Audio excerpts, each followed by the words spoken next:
Howdy, folks. I'd like to show all of you how to make the fourth of our of our creations that can be helpful for teachers in the classroom. So this one is a vocabulary assessment template. It can be really helpful for testing students and their for testing students knowledge of vocabulary or of specific content terminology. I know it's obviously not the best practice to test only that or to test student understanding of a concept in only that way, but there are many cases, certainly in my teaching, where I feel like it makes sense to first test a student's understanding of the terminology so that they can then do something with that at a higher level of thinking.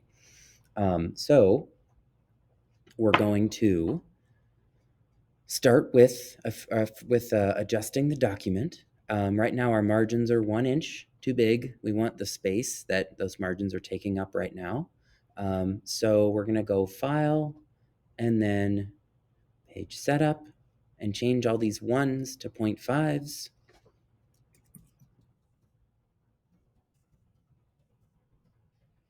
And then click OK.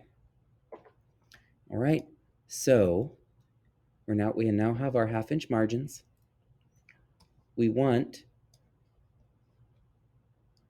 to insert 3 rows of table so far. So insert table, 3 rows, just 1 column. This is where we're going to put in information, or like the title and some class information and a few other things. I'm going to use this 100% menu here under Insert to zoom in. It'll be easier to work with. We could even do 200% here for the moment. So I'm going to use this Center Align button.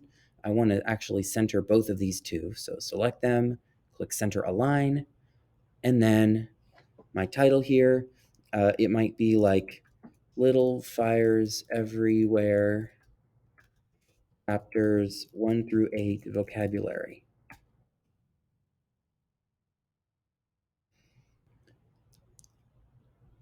I want this to be italicized because it's a book. Vocabulary quiz. All right, of course I want my class information, English 9A, Reardon, Spring 2023.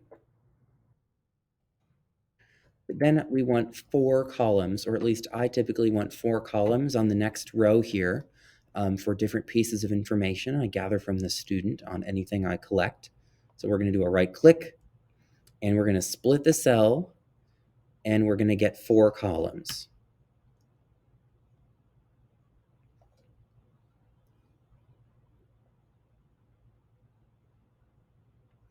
So now I'm going to put name, period, roster number. The roster number is just the alphabetical position on the class roster that I ask students to memorize at the beginning of the year. It makes returning papers to students much easier. And then, or excuse me, let me take that back.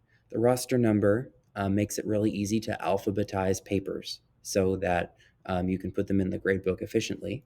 And then the last piece is the seat code. And that's the one that makes returning papers easy. In my classroom, each seat has a code that corresponds to where it is in the room.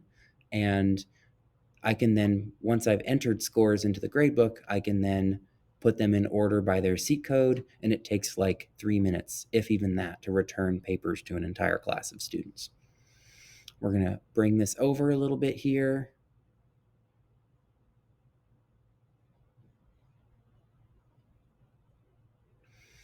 So like students only need these little bits of space for this information. They don't need that much space, so we adjusted that. I want to make a few changes here with respect to the aesthetics as well. So we're going to select this top bit here. I'm going to make this 18, so bigger. I want to make this piece here, the student info piece, I want to make it size 10. And then these, most of the handouts, I try to standardize at size 12.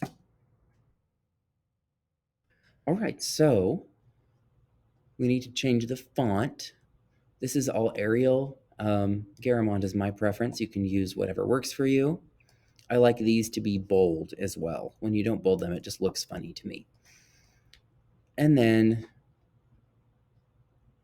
we want to change these borders to gray. When you print something out with these black borders in Google Docs, the borders stand out so much it's kind of distracting. So I'm going to make them gray instead. I always use the gray that's right above the yellow in Google Docs. All right, so at this point, we're going to start adding some tables. So we're going to add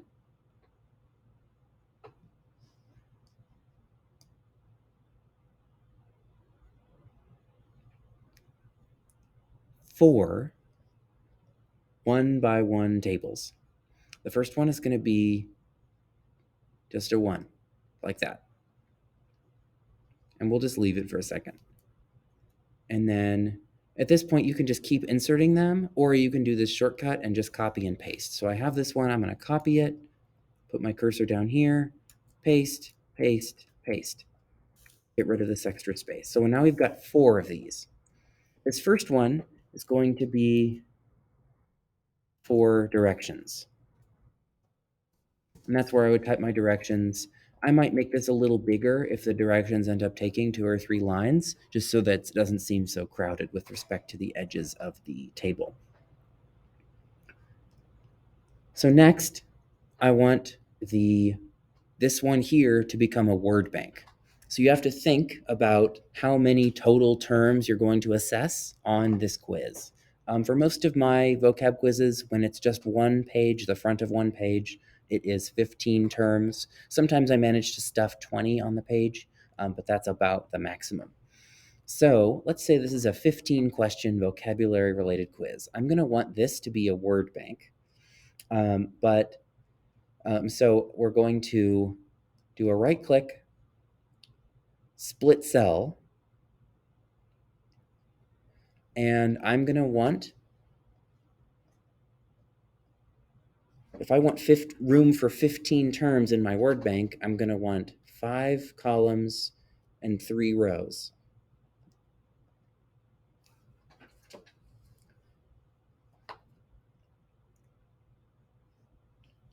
The next step here is to drag these in the sides a little bit. Drag these in just a little bit, maybe like a 1/4 to 1/3 of an inch, to make them a little smaller than the other tables, width-wise.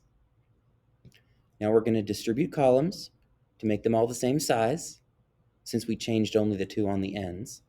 So highlight them all, right-click, distribute columns. Now they're all the same. Inside of these, we're going to put the words. So I would usually do this with, or sometimes I do this with letters, so then the student's responses only have to be letters, or sometimes I don't, so I would just put the words in. So word, and another word, and another word, and I'm using the tab key to move between these cells. It seems to work. Word, word, word, word. These are just examples of some of the vocab words. I'll take this, I'm going to just copy that whole thing and paste.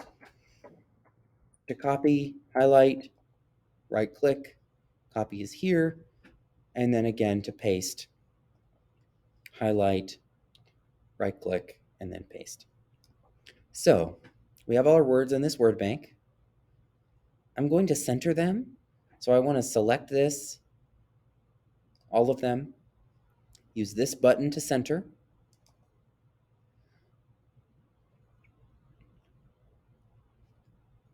And then we're going to take this whole table. This is going to seem a little weird, but we're going to take this whole table. So you need to select the line above it and the line below it and the whole table. Copy, right click, copy, and then we're going to put it inside this next one. If you want to make this bigger first, I know that's what I do in the directions from the Kate conference. You can do that. Right now, this one, I have it copied to the clipboard. It'll be fine. But I'm going to actually make this bigger first. I'm going to say table properties, row, minimum row height, I'm going to say 1. Actually, that's probably not even enough. I'm going to say 1.3. Then I'm going to paste this. So right-click, paste. And we just dropped it inside this other box. And we did that for a reason I will show you in just a minute. I'm going to delete this now. We don't need it anymore. Take this. I'm going to open it up a little bit so it goes really close to the edge, but not quite. Distribute columns again so it doesn't look funky. Oops. Distribute columns, select it all, right-click, distribute columns, not rows. And then the last thing we want to do is make this word bank, well, second to last thing we want to do for the word bank is that we want to make it so all these borders on the outside here are gone. We don't want to see them. In Microsoft Word, you can do this all in one step. But unfortunately, in Google Docs, it is totally a pain in the neck. So we're going to have to do these one by one. Sometimes making these things is kind of repetitive, but that's okay. I sometimes find repetitive tasks a little bit relaxing. They're a break from the really difficult, highly brainy things that we as teachers have to do all the time. So I'm going to select that. I'm selected the border. I actually clicked on the border. It highlighted blue. Now I'm going to go over here to the border color and change it to white. And I'm going to do that for all of these. I'm going to try to do this really fast.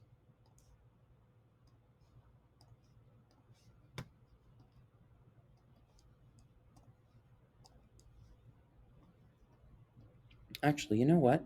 It might actually work for me to just select this all and over here to the borders and click white. Okay, it did work. All right, so at this point, all of the borders are still there, but we can't see them because they're white. These top and bottom bits here,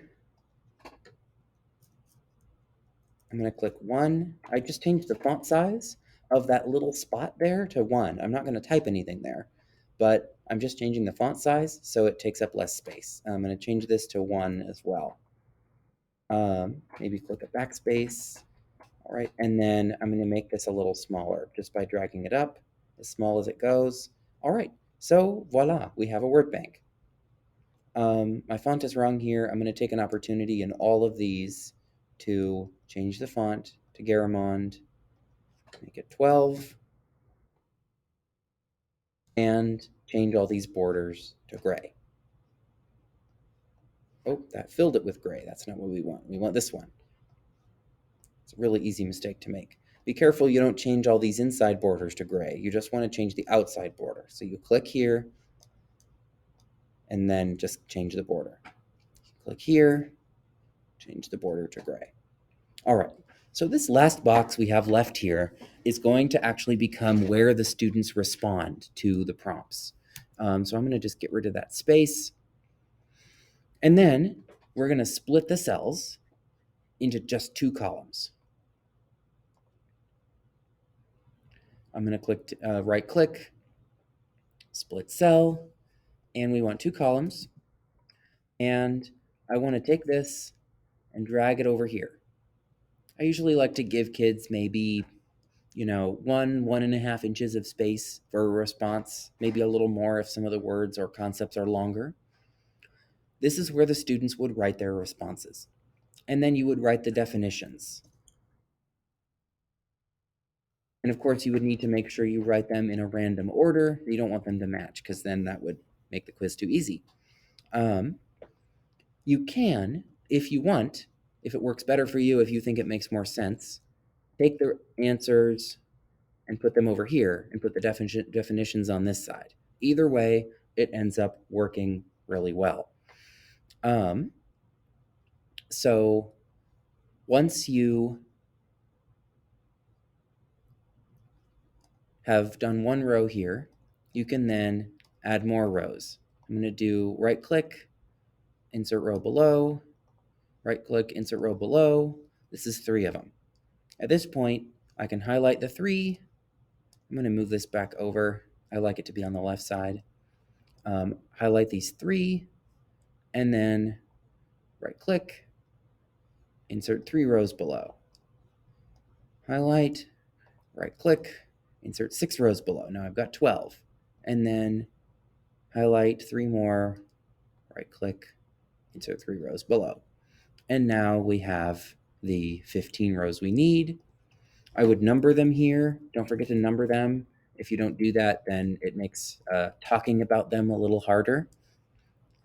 And then you're going to select these, and you want them to be as big as they can be without falling off onto the next page. So we're going to highlight these, right click, table properties, minimum row height. You kind of have to play with it. You see the Google Docs automatically thought I wanted this to be about an inch. I actually don't. I'm going to change it. I'm going to say, let's see what 0.45 inches looks like. Okay, that still went on to the next page. That might be okay if we go in and we make these gaps a little smaller. I'm going to change these to size 5. 5, 5, 5. Got this size 12 here. I want to get rid of that. I want to make that size 1. I thought I did that already, but I must have undone it. And then there's still one hanging off onto the next page, so maybe we want to select them and make them a little smaller. It's always kind of a trial and error thing. How about 0.42? Okay, now they all fit. In fact, there's a little extra space. How about 0.43? 0.44? Okay, that's about as big as it's going to be. This last one, we can make at the very bottom here, we can get rid of this awkward second page by changing the font size on the first line to 1, like that. Oh, it didn't go away. So what we're going to have to do, yeah, clicking backspace didn't help, so we are actually going to have to make these a little smaller, changing them to 0.43. Now, there we go. Now that page, that extra page went away. So last thing we need to do. If you notice here, this 1, because we made all the rows a little bigger, the 1 is now kind of sitting in a weird place. It's not this definition. If I type it, it's not centered with respect to the top and bottom of this row. So then that's vertical alignment. So we want to select all of these. And then over here, I'm going to collapse row and click on alignment. And then change the cell vertical alignment from top to middle. All right, so at this point, the basic structure of your quiz format is done, and you just have to bring in the definitions. Now, there's a couple other things I want to say about this. Number one, if you are a little concerned about students who might be engaging in some indiscretions when it comes to their quizzes, what I really mean is you think there might be some cheating, then what you can do is give all of your classes a different version. And it's very easy to make those. You just have to essentially download this extension for Google Docs. This is built into Microsoft Word, but Google Docs, to my knowledge, is unable to do it. So you need to go to extensions here. First, you have to install the extension. You would do that by just clicking up here and typing in like DOK Tools Chrome extension. It's called DOK Tools. It looks like this. You need to install it and have it open on your computer. And then once it's integrated with your Google Docs, it will work for you. So you click, and DOK Tools is really cool because you can then type random letters in this left column. I'm going to just do that here as an example. I'm literally just hitting random letters on the keyboard and then immediately following each letter by the down arrow on the right side of the keyboard. I just did that randomly. And now if I select all these rows and I click extensions, DOK Tools, and then I can say sort the selection ascending. and it comes up here. It says, my table has header row. You don't want that. You want to deselect that and then click sort. And it sorts them. It starts with A, and then it goes all the way to Y, right? And so what you effectively did was just rearrange all the definitions in your quiz, and you've instantly created a different version of the quiz. It's got the same content, but the questions are in a different order. And so you could even take all your vocab words, copy them over into another document, make sure they're all in one column, and then sort them using, or add another column to the left. So you've got two columns. The right one has all the words. Type in all the letters on the left side in the left column, and then use the dock tools to sort and type all the words back into their original positions in your quiz. And that way you can rearrange the definitions and the words and stave off any possibility of people looking at each other's answers in class, or people talking about, just trying to memorize the answers one after the other between your classes. All right, so that is how you make these quiz formats.